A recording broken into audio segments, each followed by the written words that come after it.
Title: The Mirror in the Attic. Prologue. The Old Victorian House. The old Victorian house on Elm Street had been in Sarah's family for generations. It was a beautiful, sprawling mansion with tall windows, intricate woodwork, and a mysterious past. When Sarah inherited the house after her grandmother's death, she was thrilled. She had always loved the house, with its secret passages and hidden rooms. But there was one room she had never been allowed to enter: the attic. Her grandmother had always warned her to stay away from the attic. "There's something up there," she would say, her voice trembling, eyes distant as if reliving an old memory. "Something evil." Sarah had never believed her. But now, as she stood in the empty house, holding the key to the attic, she couldn't shake the feeling of dread that crept over her, like cold fingers brushing the nape of her neck. Chapter 1. The Attic. The attic was dark and dusty, filled with old furniture, boxes, and cobwebs that clung to Sarah's skin like cold threads. Her flashlight flickered as she climbed the creaky stairs, each step groaning under her weight. The air was thick with the smell of mildew and something metallic, like rusted iron or dried blood.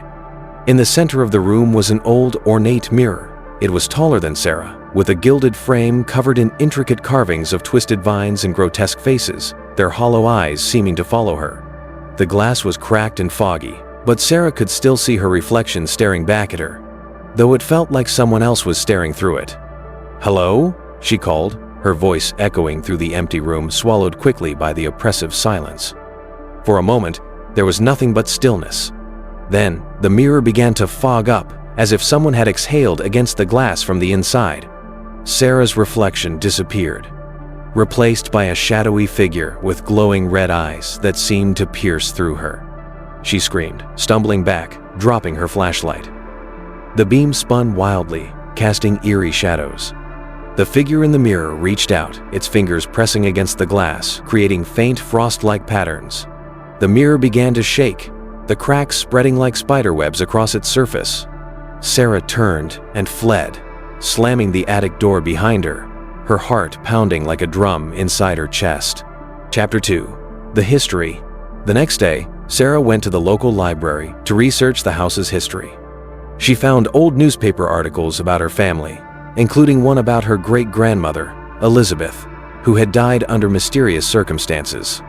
According to the article, Elizabeth had been found dead in the attic, her body twisted unnaturally, bones bent in ways they shouldn't have been. The official cause of death was ruled a suicide, but the townsfolk whispered about something darker. They said Elizabeth had been obsessed with the mirror, spending hours staring into its depths. They said the mirror had driven her mad. Sarah also found a diary belonging to Elizabeth. The entries were filled with ramblings about the mirror, about the voices she heard, the things she saw. The final entry read, "It's too late. It has me. It will never let me go." The ink trailed off as if the pen had been snatched from her hand. Sarah felt a chill run down her spine, the words echoing in her mind. Chapter 3. The Voices. That night, Sarah heard the voices.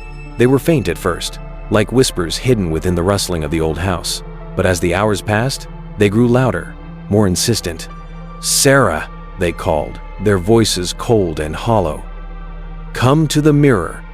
She tried to ignore them, but they were relentless, seeping into her mind, drowning out her thoughts. She felt a strange pull, an irresistible urge to go to the attic. She fought it, clutching her grandmother's locket for comfort, but it was no use. She found herself climbing the stairs, her body moving against her will, the wooden steps groaning as if warning her to stop. The attic door creaked open on its own, and the mirror loomed before her, its surface shimmering like liquid mercury. "Sarah," the voices whispered, "look into the mirror." She tried to look away, but her eyes were drawn to the glass, as if anchored. Her reflection stared back at her, but it was wrong. Its eyes were black voids, its mouth twisted into a cruel, knowing smile. "Join us," it hissed, its voice echoing through the room, layered with countless others. Sarah screamed, stumbling back, breaking the spell. She fled from the attic, slamming the door behind her, but the whispers lingered, seeping through the cracks. Chapter 4. The Ritual. The next day, Sarah sought out a local historian, an old man named Mr. Thompson. His house was filled with dusty tomes and artifacts, the air thick with the scent of old paper and candle wax. He listened to her story with a grave expression, his eyes darkening with recognition.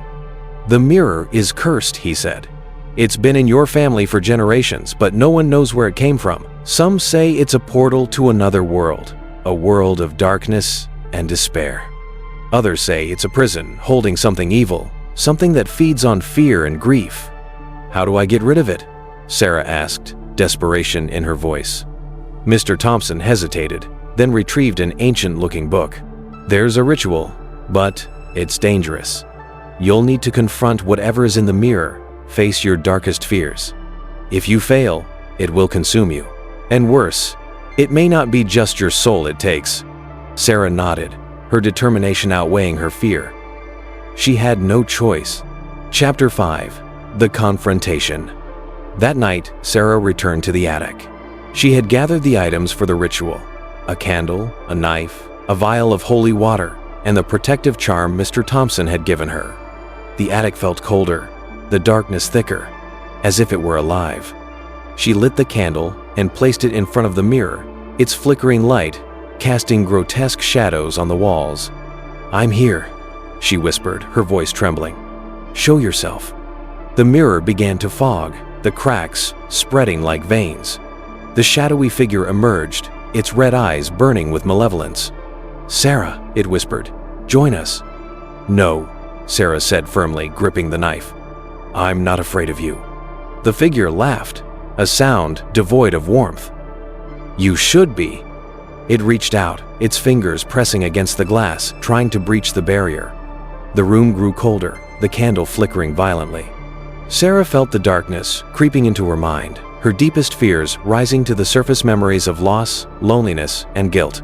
She closed her eyes, focusing on the ritual, chanting the words Mr. Thompson had taught her. The figure screamed, a sound that rattled her bones, its form flickering like a dying flame. The mirror began to crack violently, the glass shattering with a deafening roar. Epilogue.